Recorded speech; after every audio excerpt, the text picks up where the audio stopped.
une horreur. Il faut absolument que le gouvernement français...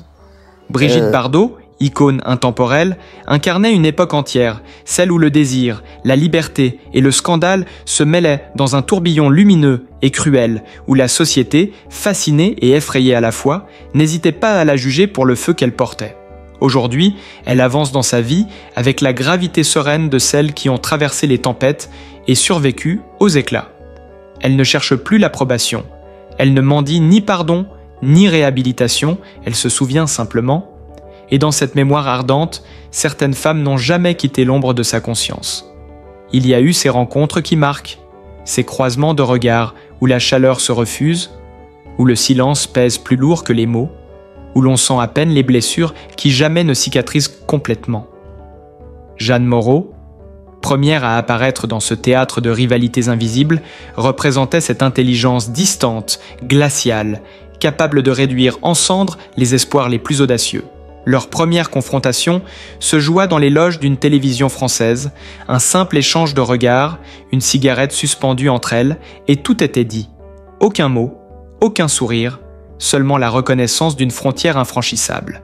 Les producteurs rêvaient de les voir partager l'écran, mais elles imposèrent leur loi tacite. Jamais. Et même à la mort de Moreau, Brigitte confessa cette franchise implacable, cette absence d'affection réciproque, ce froid indépassable qui, sans éclat, ne s'est jamais adouci. Puis vint Catherine Deneuve, incarnation d'une rivalité plus subtile, plus glaciale encore.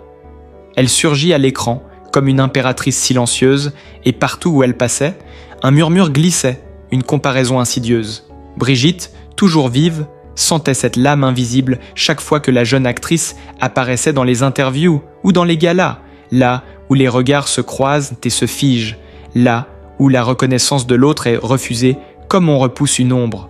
Et malgré le temps, malgré les cérémonies et les décès communs, le non-dit persistait.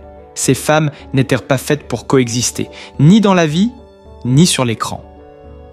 Ensuite, Anouk Aimée, silhouette gracieuse et distante, ni rivale ouverte, ni ennemie affichée, mais dont la présence suffisait à rappeler ce que l'on n'ose jamais dire. Leur rencontre à Cannes fut un mélange d'admiration et de jalousie silencieuse, un moment où le sourire de la presse ne parvenait pas à masquer l'espace glacé entre elles, chaque mot échangé devenant un fil de tension presque imperceptible mais inévitable. Et c'est dans cette constellation de femmes, de regards croisés et de silences tendus que Brigitte Bardot a construit sa légende, non pas comme une simple figure de séduction, mais comme celle qui a appris à vivre avec les ombres, à mesurer les distances, à reconnaître dans chaque sourire, chaque regard fuyant, les vérités invisibles qui sculptent les âmes. Brigitte Bardot a toujours eu ce don rare de voir au-delà des apparences, de percevoir les jeux invisibles, les rivalités silencieuses, et pourtant, elle n'a jamais été dupe de l'aura des autres.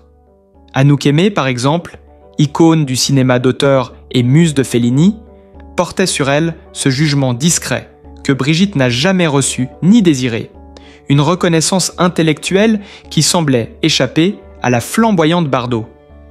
Lors d'un dîner privé à Saint-Tropez, les deux femmes se retrouvèrent à la même table et l'air lui-même semblait chargé d'une tension imperceptible mais électrique.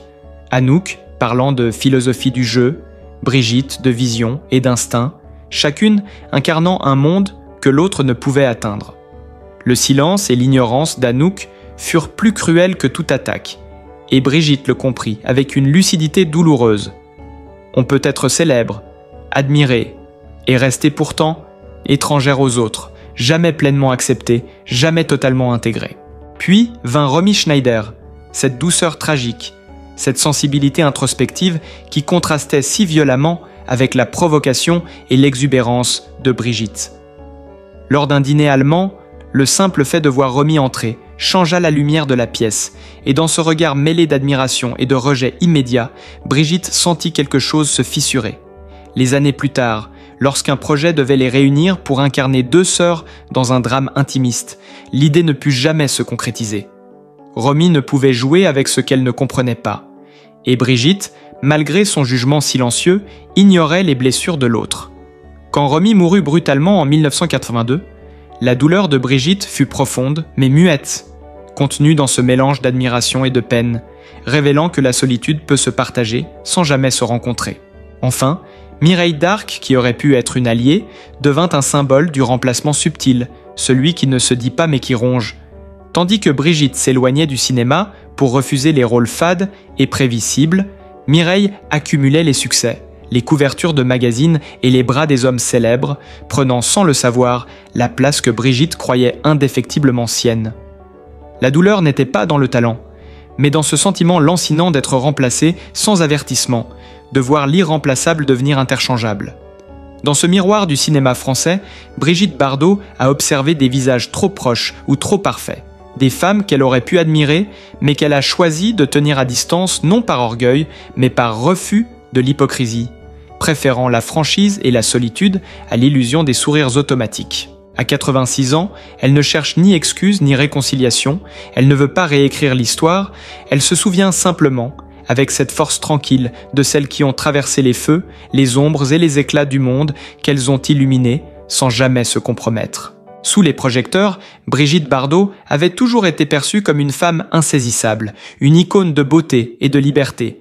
Mais derrière cette aura étincelante se cachait un monde de contradictions et de douleurs que peu ont pu soupçonner. On raconte rarement que dans les coulisses de son triomphe, elle passait des heures à errer seule dans les couloirs des studios, le regard perdu, cherchant quelque chose qu'elle ne nommait jamais, un souffle de vérité qui échappait aux caméras et aux applaudissements. Certains soirs, après une journée entière à séduire et à fasciner, elle disparaissait dans les quartiers déserts de Paris, déambulant sous les lampadaires blafards, laissant derrière elle les éclats de sa célébrité pour retrouver une solitude presque sauvage.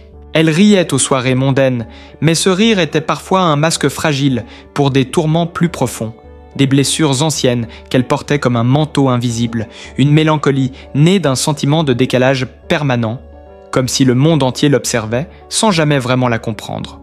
On raconte qu'un jour, à Cannes, elle quitta la montée des marches, en pleine projection, laissant les photographes stupéfaits, non par arrogance, mais parce qu'une émotion incontrôlable l'avait submergée. Un mélange de peur, de colère et de nostalgie, comme si elle se voyait elle-même pour la première fois, détachée de l'image que le public adorait. Ces relations, souvent passionnées, étaient traversées par cette même intensité, un besoin viscéral de connexion et en même temps une peur irrationnelle de l'abandon. Avec certains hommes, elle l'aimait jusqu'à l'obsession, mais disparaissait ensuite sans avertissement, laissant des cœurs brisés et des lettres jamais envoyées, des mots griffonnés sur des carnets que personne n'ouvrirait jamais. Il y avait ces périodes où elle refusait tout contact avec le monde, des semaines entières passées cloîtrées dans son appartement, à écrire, à dessiner, à contempler le vide, comme si elle tentait de recoller les fragments de son âme éparpillés entre les rôles et les apparitions publiques.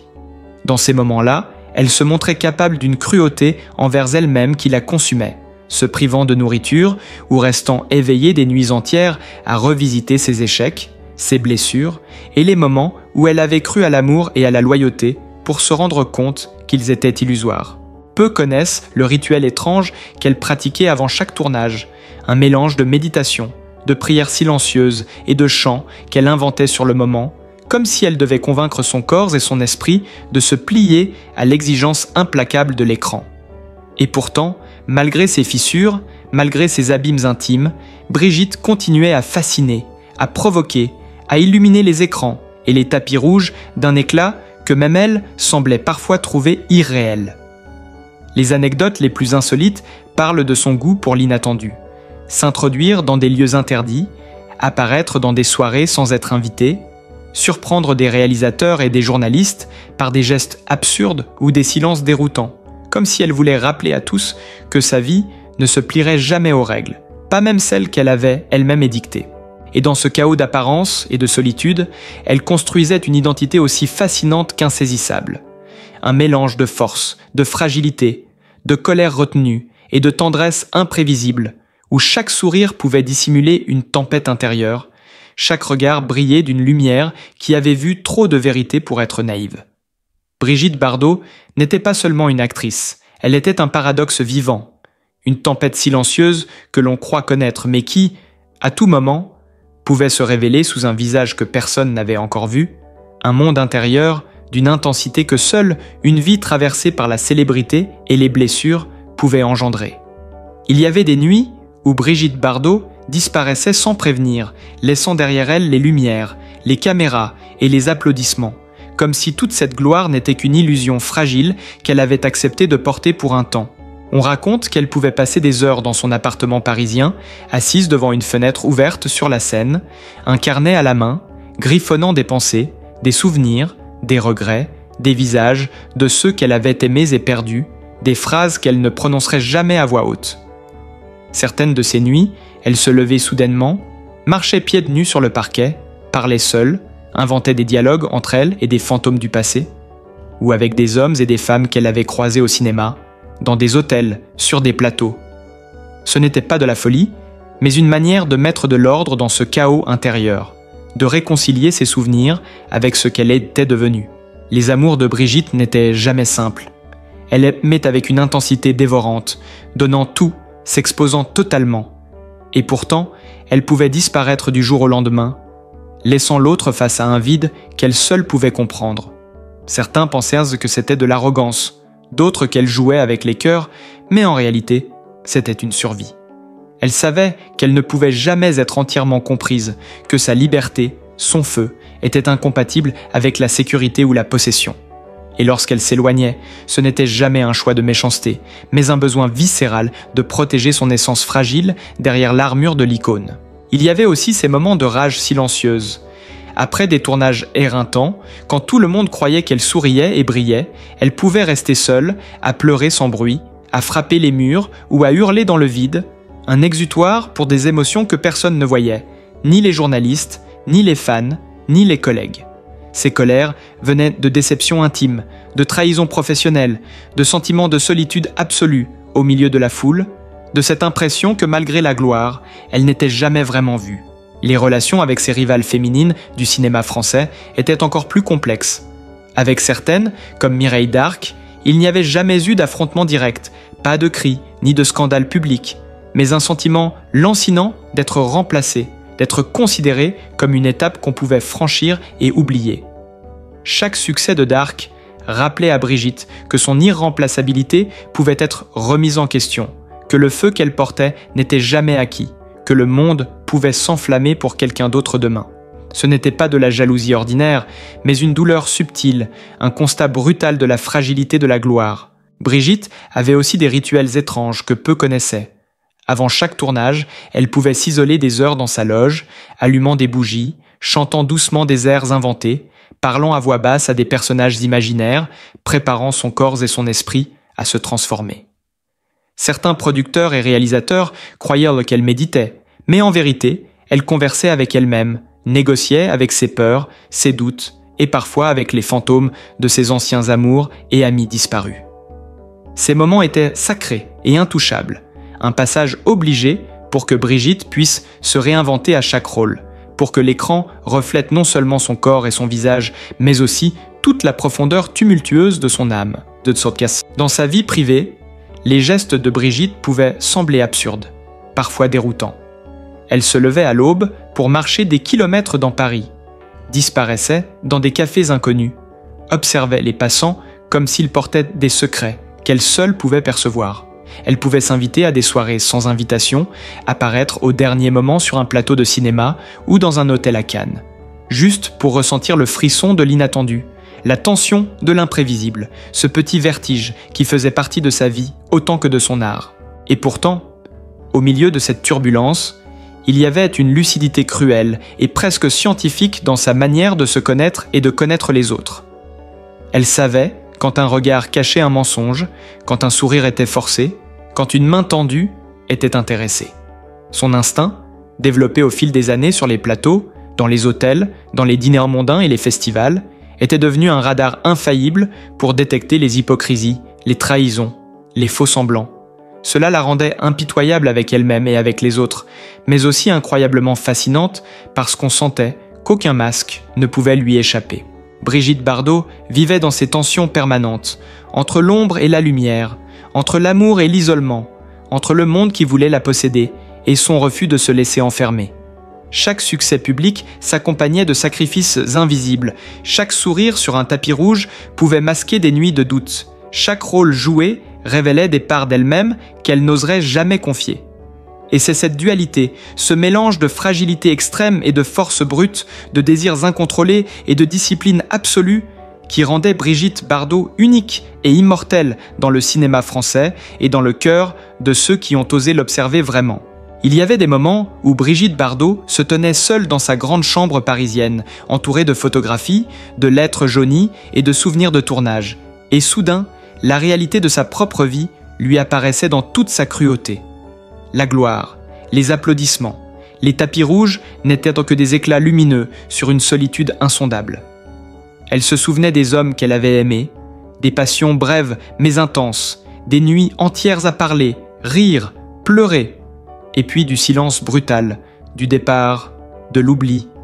Ces disparitions la hantaient plus que n'importe quel scandale ou critique dans la presse. Elle apprit très tôt que la célébrité ne protège pas contre l'abandon, et que parfois, les regards admiratifs des fans étaient plus douloureux que le mépris silencieux d'un collègue ou d'un amant. Durant les années 70, lorsqu'elle ralentit sa carrière et commença à refuser des rôles qu'elle jugeait trop fades, trop prévisibles, trop vides de sens, ce fut un moment de libération, mais aussi de désolation. Le monde du cinéma continuait sans elle, et certains de ses anciens alliés la regardaient avec incompréhension ou suspicion. Elle voyait les jeunes actrices monter sur les scènes qu'elle avait illuminées, porter les robes, sourire aux photographes et séduire les producteurs avec une aisance que Brigitte, à ce moment précis, ne désirait plus. Mireille d'Arc, en particulier, incarnait cette nouvelle génération. Brillante, jeune, conquérante, elle semblait faire ce que Brigitte faisait jadis, mais sans les blessures et les doutes qui avaient marqué chaque geste, chaque regard, chaque mot de Bardot. Le ressentiment n'était pas simple jalousie, mais un mélange complexe de tristesse, de colère silencieuse et d'injustice ressentie. Voir son rôle, son feu, son essence subtilisée, remplacée par quelqu'un qui n'avait pour Mahet encore traversé les mêmes tempêtes. Mais la solitude de Brigitte n'était pas seulement sociale ou professionnelle, elle était intime, viscérale. Certains soirs, elle entrait dans des musées, des galeries ou des églises désertes et y restait des heures, marchant lentement, regardant les visages figés dans les tableaux ou les statues, comme si elle cherchait des compagnons d'âme dans le silence de l'art. Ces errances étaient des refuges, des moments où elle se confrontait à elle-même, à son passé, à ses choix et à ses pertes. On raconte qu'elle pouvait parfois parler à voix basse, répondre à des questions qu'elle se posait depuis des années, des dialogues qu'aucun humain ne pouvait entendre, et parfois même rire seule de cette folie douce, presque enfantine, qui naît de l'isolement prolongé et de la conscience aiguë de sa propre vulnérabilité. Les relations avec ses rivales féminines furent toujours marquées par cette tension invisible, mais palpable, qui fascinait et intimidait à la fois. Avec Romy Schneider, par exemple, il y avait eu une reconnaissance silencieuse de différences irréconciliables. Romy, douce, introspective, une lumière calme et tragique. Brigitte, provocante, vive, un feu ardent que l'on ne pouvait contenir. Lorsqu'elles furent pressenties pour jouer des sœurs dans un film, l'idée échoua non pas pour des raisons de talent ou de disponibilité, mais pour cette impossibilité fondamentale de se rencontrer vraiment, d'accepter la présence de l'autre sans se sentir ni comparé ni jugé. Cette incapacité à coexister, même sur un plateau, révélait à quel point Brigitte percevait l'âme des autres, à quel point elle refusait toute compromission de son identité. Dans les soirées mondaines, elle se comportait parfois de manière inattendue, apparaissant à des heures improbables, disparaissant subitement, provoquant des situations inconfortables pour les invités habitués à la superficialité de ces rassemblements. Elle pouvait engager une conversation enflammée sur un détail insignifiant de cinéma, ou rester silencieuse pendant des minutes entières, observant les gestes, les sourires, les mains, les postures, comme si elle lisait les vérités cachées de chaque personne autour d'elle. Ces moments, que beaucoup interprétaient comme de l'arrogance ou de la bizarrerie, étaient en réalité une façon pour Brigitte de garder son équilibre, de mesurer la sincérité de ceux qui l'entouraient et de ne jamais perdre sa lucidité dans un monde où tout le monde jouait un rôle. Ses amours étaient également des labyrinthes d'intensité et de paradoxes. Elle pouvait être dévorante, fascinante, attachante, et pourtant disparaître comme une ombre, laissant l'autre dans l'incompréhension, dans la douleur et parfois la colère. Ces départs n'étaient jamais anodins, jamais calculés. Ils répondaient à un besoin impérieux de se protéger, de ne jamais être possédée, de préserver cette part d'elle-même que même la gloire, même la passion ne pouvaient atteindre. Elle l'aimait avec un feu qui consumait tout, mais chaque flamme qu'elle allumait laissait des cendres qu'elle seule pouvait ramasser. Et puis il y avait la confrontation constante avec le temps, avec la jeunesse et la nouveauté. Chaque apparition d'une nouvelle actrice, chaque succès inattendu d'une rivale, chaque accolade reçue par une autre, faisait naître en elle un mélange complexe de fierté et de douleur. Fierté d'avoir ouvert la voie, douleur de sentir que ce qu'elle croyait unique pouvait être imité, remplacé, oublié. Mais elle affrontait cette réalité avec un courage et une dignité rares, refusant de se plaindre, refusant de se laisser emporter par la jalousie traditionnelle. Elle transformait cette tension en force, en art, en légende. Dans ces dernières années, alors qu'elle observait les nouvelles générations et repensait à ses propres choix, Brigitte Bardot apparaissait comme une femme qui avait tout vécu, tout ressenti, tout perdu et tout gagné à sa manière. Sa vie était un entrelac de gloire et de solitude, de succès et de ruptures, de passions et de blessures silencieuses. Et c'est précisément cette complexité, ce mélange de lumière et d'ombre, qui rendait chaque mot, chaque geste, chaque regard de Brigitte Bardot captivant, fascinant et inoubliable, comme si on pouvait, en la regardant, voir défiler l'histoire entière d'un cinéma, d'un temps, d'une époque et d'une âme tourmentée et ardente à la fois. Il y avait des après-midi où Brigitte se retrouvait seule dans les rues de Paris, marchant sans but précis, ses pensées vagabondant entre les souvenirs de tournage, de regards croisés, de passions éteintes et de projets avortés. Elle s'arrêtait parfois devant les vitrines des cinémas, observant des affiches de films où son visage avait autrefois rayonné, et elle sentait un mélange étrange de nostalgie et de regret. Certaines affiches semblèrent lui murmurer que le temps avait filé sans qu'elle ne le voie, que les visages qu'elle avait connus et aimés avaient disparu dans l'ombre des nouveaux arrivants, que les succès d'hier n'étaient plus qu'un écho étouffé dans la mémoire des spectateurs. Dans ces moments, Brigitte se révélait telle qu'elle était vraiment. Une femme vulnérable mais indomptable, capable de pleurer seule dans un taxi ou sur un banc de jardin. Mais aussi de sourire avec éclat devant des amis ou des inconnus, donnant l'impression d'une légèreté qui n'existait que dans la surface de son apparence. Personne ne savait que ces nuits étaient souvent ponctuées de cauchemars, où elle revivait des humiliations anciennes, des trahisons d'amis ou d'amants, des instants où la gloire lui avait échappé et où le monde semblait soudainement froid et cruel. Ces cauchemars la laissaient épuisée, mais ils faisaient partie de son processus intérieur, de cette alchimie entre douleur et créativité qui la poussait à transcender sa vie en art, à transformer ses blessures en performances mémorables. Les moments les plus étranges se produisaient parfois sur les plateaux de tournage. Brigitte avait des habitudes que peu de gens osaient remarquer. Elle pouvait rester des heures immobile, fixant un point invisible, parlant à voix basse à elle-même ou à des personnages imaginaires, ajustant son expression comme si elle préparait non seulement son rôle, mais aussi la perception que le monde aurait d'elle après chaque scène. Certains réalisateurs étaient fascinés, d'autres irrités, mais tous comprenaient que Brigitte Bardot ne se contentait jamais de jouer. Elle vivait le personnage, le transformait en une extension de son propre être, et souvent, cela déroutait ceux qui tentèrent de la réduire à un simple rôle ou à une image glamour. Elle entretenait également une relation particulière avec la presse. Les journalistes pensèrent la connaître à travers ses interviews et ses apparitions publiques, mais Brigitte savait manipuler les silences, les demi-mots, les regards, transformant chaque rencontre en un jeu subtil de vérité et de mensonge. Elle ne mentait jamais, mais elle ne révélait jamais tout. Elle choisissait ce qu'elle offrait, laissant le reste se perdre dans l'imaginaire du spectateur ou du lecteur, créant autour d'elle un halo de mystère que personne ne pouvait percer entièrement. Ses amours clandestins et ses passions fulgurantes faisaient partie de cette légende invisible. Certains hommes qui l'avaient aimée racontaient qu'elle pouvait passer d'une intensité de désir et de tendresse extrême à un retrait soudain et inexpliqué, disparaissant pendant des jours sans explication, laissant derrière elle des lettres inachevées, des mots griffonnés sur des carnets que personne n'oserait ouvrir. Ces disparitions n'étaient pas une fuite, mais un besoin viscéral de retrouver sa propre essence, de se réapproprier son espace intérieur, de respirer librement sans être capturé par les attentes, la fascination ou les obligations.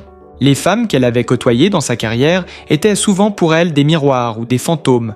Elles reflétaient ses peurs, ses envies, ses contradictions et parfois la douleur de se sentir remplacée ou jugée. Avec certaines, le silence pesait plus lourd que les insultes, et chaque interaction devenait un duel silencieux, où l'on lisait dans le regard de l'autre ce que les mots n'osaient pas dire.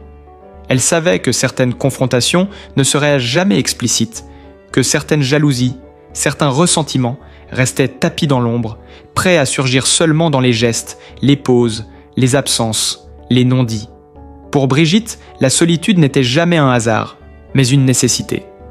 Elle avait appris très tôt que l'amour, l'amitié et la reconnaissance étaient souvent éphémères dans un monde obsédé par la nouveauté, la beauté et le succès immédiat. Elle avait vu ses alliés disparaître, ses amours partir, et elle avait compris que la seule personne sur laquelle elle pouvait compter entièrement était elle-même. Cette lucidité n'était pas amère, elle était simplement une force silencieuse, une manière de survivre et de continuer à créer, à briller, à exister, avec une intensité que peu pouvaient imaginer. Et pourtant, au milieu de cette solitude, Brigitte cultivait une capacité incroyable à fasciner, à attirer, à captiver. Chaque sourire pouvait cacher des larmes, chaque regard pouvait contenir des tempêtes et des éclats de lumière, chaque geste pouvait transformer un instant banal en un moment inoubliable. Elle vivait dans une tension permanente entre la fragilité et la puissance, entre le passé et le présent, entre le monde qu'elle montrait et celui qu'elle gardait pour elle seule. Même à 86 ans, elle reste un paradoxe vivant, à la fois une légende, une survivante, et une femme profondément humaine, dont les éclats de vie, les douleurs secrètes et les passions inassouvies continuent de captiver et de fasciner, révélant qu'au-delà de l'icône, au-delà des tapis rouges et des projecteurs, Brigitte Bardot a traversé des abîmes invisibles que seule une âme extraordinairement forte et lucide pouvait franchir, et qu'aucun miroir, aucun reflet public ne pourra jamais entièrement contenir. Aujourd'hui, Brigitte Bardot regarde le monde avec des yeux qui ont tout vu, des blessures qui ont tout traversé et une liberté que personne ne pourra jamais lui prendre. Elle ne cherche plus l'approbation, ne réclame aucun pardon et ne tente pas de réécrire son passé. Chaque regard, chaque silence, chaque sourire qu'elle offre est le reflet d'une vie vécue à pleine intensité, sans compromis, sans faux semblants. Elle reste une légende, non seulement pour ce qu'elle a fait voir, mais pour ce qu'elle a choisi de garder pour elle-même, cette part invisible qui fascine et bouleverse à jamais. Et dans ce mystère immuable, Brigitte continue de hanter l'imaginaire de ceux qui osent vraiment la regarder.